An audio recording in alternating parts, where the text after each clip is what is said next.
اچھا جی، موٹر وے کے اوپر سفر کرنے والوں کے لیے جناب ایک بہت بری خبر ہے، بلکہ میں تو کہوں گا میرے لیے بہت بری خبر ہے۔ چلے میں سب سے پہلے اپنے سے آغاز کرتا ہوں، کیونکہ میں بالکل قصوروار ہوں کہ مجھے موٹر وے پہ بہت جرمانے ہوتے ہیں اور میں ہر دفعہ جرمانہ پے کرتا ہوں، بڑی خوشی سے کرتا ہوں۔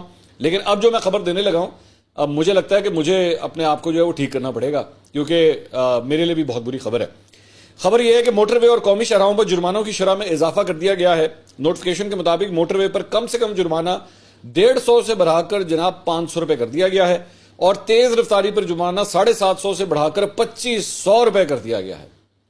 750 سے بڑھا کر 2500 روپے، مطلب بندے کی چیخیں نکل جائیں، آپ کو اتنا ہیوی جرمانہ ہوگا۔ تو بھائی 120 کی سپیڈ ہے، برائے مہربانی میں بھی یاد رکھوں گا، آپ بھی یاد رکھیے گا کہ 120 کی سپیڈ پہ آپ نے جانا ہے۔ اپنی جان بھی بچائیے اور پیٹرول بھی بچائیے اور جرمانے سے بھی بچیے، یہ تینوں چیزیں ہوں گی۔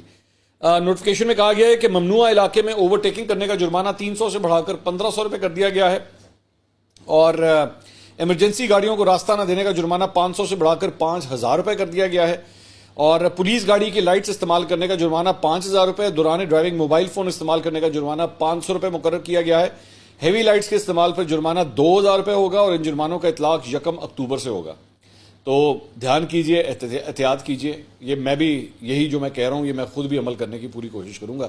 ایک کاری جو تو مینو لگ جائے گا نا 2500 روپے، تو میں بھی مطلب ہوش ٹھکانے آ جائیں گے۔ اچھا جی، سینئر صحافی ہیں شاہد اسلم صاحب، یہ وہی شاہد اسلم صاحب ہیں جنہوں نے ایک زمانے میں جنرل باجوہ سے متعلق جو ہے کچھ خبریں دی تھی، اور ان کی ویلتھ کے سے ریلیٹڈ جو ہے وہ کچھ خبریں دی تھی۔ تو شاہد اسلم صاحب نے ایک ٹویٹ کیا ہے، اور انہوں نے کہا ہے کہ جی big breaking, an important military official has recorded his statement before NAB in the Al-Qadir university trust case. 190 million pound والا وہ جو کیس ہے، ملک ریاض، عمران خان صاحب، بشرا بی بی، ان سب کے ارد گرد یہ جو کیس چل رہا ہے، اس کے اندر کہہ رہے ہیں کہ کسی ملٹری آفیشل نے بھی گواہی دی ہے اس میں جا کے۔